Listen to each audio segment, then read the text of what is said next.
Hello everyone, welcome back to my channel. কেমন আছো তোমরা সবাই? আশা করি সবাই খুব ভালো আছো। তোমাদের ভালোবাসাতে আমিও ভীষণ ভীষণ ভালো আছি। চলে এলাম তোমাদের সাথে নতুন একটা ব্লগ শেয়ার করতে। এই বৃষ্টি ভেজা ওয়েদারে কিন্তু বেশ ভালো লাগছে সকালটা। আর এই সকাল সকাল তোমাদেরকে জানাই গুড মর্নিং, সুপ্রভাত। টিপ টিপ বৃষ্টি হচ্ছে, আমি গুটি গুটি পায়ে গেলাম একটু বাইরের দিকে ব্রাশ করতে করতে।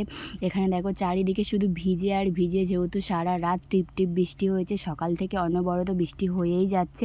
আর আমাদের ঘরের বাইরের অবস্থাটা ঠিক এরকমটা দেখতে লাগছে, চারিদিকে পলিথিন দিয়ে ঘেরা আর উপরে টিন দেওয়া। আমরা গরিব, তাই আমরা এরকমই থাকি, আর আমরা এরকম বেশ খুশিতে হাসিতেই দিন কাটাচ্ছি। এখানে দেখো পুচকো গেটের সামনে বসে বসে ব্রাশ করছে, কেন কি ওর বাপি গিয়েছে বাথরুমে, তো বাথরুমে এখন লক বর্তমান, ওই জন্য দুজনে মা আর ছেলে মিলে বাইরেই ব্রাশটা করে নিচ্ছে। ওকে বললাম কি তুই এখানে বসে বসে ব্রাশ কর, বাইরে যাস না, তাহলে ভিজে যাবি। আর আমি গুটি গুটি পায়ে একটু বাইরে থেকে ঘুরে এলাম। কী আর করবো বলো, এইটুকু ঘরের মধ্যে তো সারাদিন বন্ধ থাকি, বাইরে কোথাও যাই না। সেই জন্য মাঝে মাঝে একটু হাঁটুহুটু করে আসি বাইরে থেকে। আর এই দেখো সবাই মাথায় কেমন ছাতা নিয়ে হাঁটছে, দেখতে কিন্তু বেশ ভালো লাগে, তাই না? অবশ্য গ্রামের ক্ষেত্রে বৃষ্টিটা একটু আনরোম্যান্টিক হয়, কেননা চারিদিকে ভিজে, সাথে সাথে এই কাদা। তো গ্রামের মেয়েদের কাছে, বউদের কাছে বা গ্রামের লোকেদের কাছে বৃষ্টিটা একটু কষ্টকর, সত্যি কথা বলতে কি। কিন্তু কলকাতা শহরে হয়তো অতটা মনে হয় না, তোমাদের কাছে মনে হয় বৃষ্টি হলে বেশ রোম্যান্টিক লাগে, কিন্তু আমাদের কাছে অতটাও রোম্যান্টিক লাগে না, আমাদেরকে একটু আনরোম্যান্টিকই লাগে। বৃষ্টি হলে চারিদিকে অগোছালো হয়ে থাকে, জামাকাপড় শুকনো হয় না, ঘরের মধ্যে জামাকাপড় দিয়ে রাখতে হয়।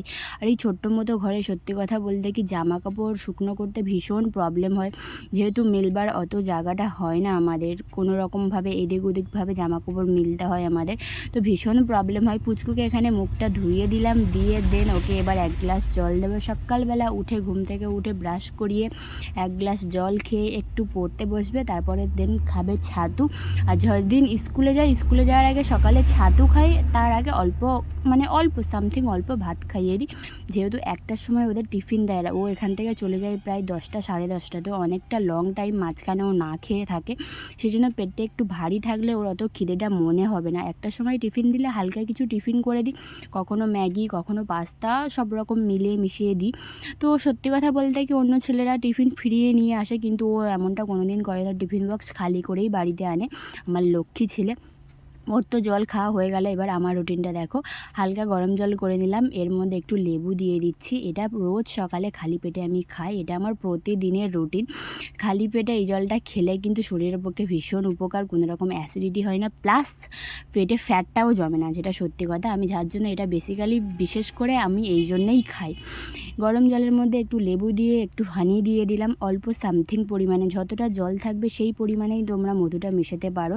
আমার যেহেতু জলের পরিমাণটা অনেকটা বেশি, সেই জন্য আমি পুরো একটা অর্ধেক লেবু দিয়ে দিয়েছি, আর মধুটাও দিয়ে দিলাম, হাফ চামচের থেকে একটু বেশি দিয়ে দিয়েছি। কিন্তু তোমরা যদি কম পরিমাণের জল নাও, তাহলে তোমরা একটু কম পরিমাণটাই কমিয়ে দেবে। আর আমি না একটু টক টক করে খাই, অনেকে কি হয় একটু মিষ্টি মিষ্টি খাই, কিন্তু আমি টকের পরিমাণটা বেশি দিই এর মধ্যে, যেহেতু আমি টকটা খাচ্ছি আমার বেলি ফ্যাটের জন্য। যদি টকটাই আমি না খেলাম, শুধু মিষ্টি মিষ্টি খেলাম, তাহলে ওই জলটা আমার শরীরে কোনো কাজই করবে না। আর এই লেবু জলটা আর হানি জলটা খেলে কিন্তু শরীরে সত্যি কোনো অ্যাসিডিটি কিছু হয় না। আমার আগে আগে প্রচুর গ্যাস হতো, অ্যাসিড হতো, কিন্তু এই জলটা আমি যেদিন থেকে খাওয়া স্টার্ট করেছি, সত্যি কথা বলতে কি আমার কোনো দিন অ্যাসিডিটিও হয় না, গ্যাসও হয় না, ভীষণ ভালো কাজ করে এইটা। তোমরাও ট্রাই করে দেখতে পারো। প্রথম প্রথম খেতে হয়তো একটু আনকমন লাগবে, খারাপ লাগতে পারে, যেহেতু এর টেস্টটা একদমই ভালো না। আমার মুখের এক্সপ্রেশনটা দেখে তোমরা বুঝতেই পেরেছো, টকটক একটা খাবার সকালবেলা খালি পেটে উঠে খেতে হবে, কারোরই ভালো লাগে না, আমারও অবশ্য ভালো লাগে না, কিন্তু আমি আমার শরীরের জন্য খাই। বেসিক্যালি আমি এখানে বসে বসে খেয়ে আর ঘুমিয়ে এত মোটা হয়ে যাচ্ছি। এক্সারসাইজ তো রোজ করা হচ্ছে না, প্রথম প্রথম করতাম, কিন্তু এখন এই ঘরের কাজের জন্য চারিদিকে জিনিসপত্র ভর্তি হয়ে আছে, কিছু সরাতেও পারছি না, এক্সারসাইজ করতে পারছি না, ভিডিও করতে পারছি না, কিচ্ছু করতে পারছি না, ভীষণ প্রবলেম হচ্ছে। পুচকু সোনাকে দিলাম ছাতু গুলে, ওকে অল্প সামথিং ছাতু দিয়েছি, একটু নুন দিয়েছি, দিয়ে ওকে গুলে দিয়েছি। ওকে আমি ছাতুতে আর কিছুই দিই না, শুধু নুন দিয়েই গুলে দিই, যেহেতু বাচ্চাদেরকে সকাল সকাল এইসব কাঁচা পেঁয়াজ লঙ্কা তো একদম খাবেই না, বাচ্চাদেরকে দেওয়াও উচিত নয়। আর এখানে এবার এটা হচ্ছে ওর বাবার জন্য। সত্যি কথা বলতে কি ও কোনো দিন ছাতু খায় না, আজকে বললো কি আমিও ছাতু খাবো, আমাকে একটু গুলে দাও। বললাম ঠিক আছে চলো তাহলে তোমাকে গুলে দেওয়া হোক। ওই জন্য তোমাদের সঙ্গে একটু শেয়ার করে দিচ্ছি। এখানে দেখো ওর বাপি যে ছাতুটা খাবে তার মধ্যে মেশাচ্ছি লেবু, লঙ্কা, পেঁয়াজ, নুন, দেন একটু জল। জলের পরিমাণটা একটু বেশি আছে, যেহেতু বড় মানুষ খাবে তো অতটুকু ছাতু খেলে তো আর বড় মানুষের পেট ভরে না, সেই জন্য একটু গ্লাসটা ভর্তি করে জল নিয়েছি আমি। আর এখানে পরিমাণ মতো ছাতুটা একটু বেশিই নেবো আমি, মানে একটু মোটা করে গুলবো। তো ছাতুটা গুলো ওর বাপিকে দিয়ে দেবো, দেন তারপর পুচকুকে দিয়ে দেবো, দিয়ে ওকে একটু পড়তে বসাতে হবে, যেহেতু আজ ওর স্কুল আছে, স্কুলের অনেক কাজ থাকে। রাত্রেবেলা বেসিক্যালি আমি কাজগুলো করিয়ে রাখি, কিন্তু রাত্রেবেলা যেদিন আমার শরীর মানে এনার্জি থাকে না, ভালো লাগে না, রোজ রোজ তো নিজেরও একটু বিরক্তি ফিলিংস হয়, সেই জন্য মাঝে মাঝে সকালেও আমি কাজগুলো করিয়ে নিই। তো দেখছি সময় হলে ওকে পড়তে বসাবো, নাহলে এমনি দেন খাইয়ে পাঠিয়ে দেবো। তো দুজনেই মোটামুটি ছাতু খেয়ে নিল, ওর বাবাও খেয়ে নিল, ছেলেও খেয়ে নিল। এখানে মা রান্নার জোগাড়ও করে নিয়েছে, আজকে আমাদের ডিম রান্না হচ্ছে। আর এখানে পুচকুকে আমি টিফিন করে দিয়েছি, দেখো কী কী দিয়ে। একটু রুটি দিয়েছি, মানে 2টো রুটি করেছি, রুটির মধ্যে মিডিলে ডিম দিয়ে দিয়েছি, মাঝখানে ডিম দিয়ে রুটিটাকে ভালো করে তেল দিয়ে সেঁকে নিয়েছি, নিয়ে পিস পিস করে কেটে ওপর থেকে একটু সস ছড়িয়ে দিয়েছি। বাচ্চারা কিন্তু এরকম খাবার খেতে ভীষণ ভালোবাসে। বেসিক্যালি আমার ছেলে ভাত পান্তা খেতে খুব একটা ভালোবাসে না, ওর চাউমিন, ম্যাগি, পাস্তা, তারপর এইসব ডিম দিয়ে রুটি এগুলো খেতে ওর ভীষণ ভালো লাগে। তারপর বাটার দিয়ে পাউরুটি, ও এগুলো দিলে টিফিন বক্স পুরো খালি করে নিয়ে ঘরে আসবে। কিন্তু কোনো দিন যদি ভুল করে মুড়ি আর আলু ভাজা দিয়ে ফেলি না, অর্ধেক টিফিন খাবে, অর্ধেক টিফিন খাবে না, ফিরিয়ে নিয়ে আসবে, প্লাস চারিদিকে ছড়িয়ে ছিটিয়ে ভর্তি করবে। মানে ওর কেন জানি না, ও আমার মতনই হয়েছে। আমিও ভাত পান্তা খেতে খুব একটা ভালোবাসি না, ভাতটা অবশ্যই আমার প্রিয়, আমি রুটি খেতে ভালোবাসি না, কিন্তু তার থেকে বেশি প্রিয় চাউমিন, ম্যাগি, পাস্তা এগুলো আমি বেশি ভালোবাসি। আর ও সেম আমার মতনই হয়েছে, ভীষণ দুষ্টু। মোটামুটি ওকে আমি ছাতুটা খাইয়ে স্নানটা করিয়ে দিয়েছি, স্নান করিয়ে দিয়ে ড্রেস পরে রেডি করিয়ে দিচ্ছি। এবার যাবে 10:30টার সময়, যেহেতু ওদের যে বাসটা থাকে ভীষণ মানে সুপার ফাস্ট বাস বলতে পারো, এখান থেকে হার্ডলি 5 মিনিট কি 6 মিনিট লাগে ওদের স্কুলে পৌঁছাতে। এখান থেকে বাসটা ছাড়ে প্রায় 10টা 35 নাগাদ, তার আগে আমি ওকে খাইয়ে রেডি করিয়ে 5 মিনিট আগে গিয়ে দাঁড়িয়ে থাকি ওখানে যেখানে বাস আসে আমাদের ঘর থেকে। দেন সামনে বেশি দূর যেতে হয় না, বাস স্টপিস একদম পুরো মানে কি বলবো 1 মিনিটও লাগবে না হেঁটে গেলে এরকম।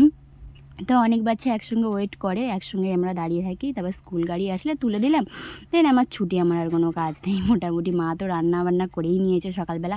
আর ও দেখো এখানে ভীষণ দুষ্টুমি করছে, ওকে স্কুল ড্রেস পরালে যদি আমি ওকে কোনো দিন বলি তুই এক জায়গায় বসে থাক, কোনো দিন বসে থাকবে না, এদিক ওদিক ছটপট করতেই থাকে, আর আমার কাছে ঢিকুনি খেতেই থাকে। সত্যি বলছি, আমার কাছে ভীষণ মার খায়, পড়তে বসলেও মার খায়, আর এত দুষ্টুমি করে তার জন্যও মার খায়। এখানে দেখো ওর ব্যাগটা আমি এইভাবে ঠিক রেডি করে দিয়েছি, প্রথম চেনে থাকে পেন্সিল বক্স, দ্বিতীয় চেনে থাকে ডায়েরি আর একটা রুমাল থাকে ছোট্ট মতো, তারপরের চেনে থাকে টিফিন, আর একদম শেষ চেনে থাকে বই আর খাতা। ওর সব কিছু জানা হয়ে গেছে, তাই জন্য ওর কোনো প্রবলেম হয় না, তবুও আমি একবার ভালো করে বলে দিই। আর এখানে দেখো ঘরে মানে দুপুরবেলা খাবার জন্য পাঁপড় ভাজা হয়েছিল, আর ও আর ওর বাপি মিলে সব মানে এমনিই খেয়ে শেষ করে দিল। ওদেরকে দেখে আমিও লোভ সামলাতে পারলাম না, আমিও 2টো খেয়ে নিয়েছি, মিথ্যা কথা বলবো না। এখানে আমাদের রান্না কমপ্লিট হয়ে গেছে, পুরো 2টো তরকারি হয়েছে, ডিমের তরকারি হয়েছে, আর একটা কি সবজি হয়েছে জানি না, আর ভাত হয়ে গেছে। মোটামুটি আমাদের সকাল সকালই রান্না হয়ে যায়। এখানে পুচকুকেও রেডি করে দিয়েছি, খাইয়ে দিয়েছি, অল্প 2টো ভাত দিয়েছি, যেহেতু ছাতু খেয়েছিল। এবার নিয়ে চলে যাচ্ছি ওকে মানে যেখানে বাস স্টপেজ ওখানে গিয়ে দাঁড়াবো, খানিকক্ষণ 5 মিনিট মতো দাঁড়াবো, তারপর বাস চলে আসবে। 10:30 অলরেডি বেজে গেছে, 10টা 35-এ ওদের বাস আছে। এখানে সব বাচ্চারাই ওয়েট করছে, মানে সবাই খেলছে, আর ও একটু শান্ত মতো, যেহেতু একা একা থাকে তো সবসময় কারোর সঙ্গে অতটা মেশে না, খেলার বন্ধুও পায় না, সেই জন্য না ও কারোর সঙ্গে কথা বলে না, সবসময় চুপচাপ দাঁড়িয়ে থাকে। এখানে দেখো ওদের বাস আসছে, এই বাসটাই রোজ যায় মানে 10:30টার পরে আসে, 35 নাগাদ যায়, আর 3:10-5-এর মধ্যে এখানে আবার ওদেরকে দিয়ে চলে যায়। তো এই 2টো টাইমে আমাকে ওয়েট করতে হয়। তো চলো ভিডিওটা এখানে শেষ করছি, ভিডিও ভালো লাগলে লাইক করে দিও, টাটা।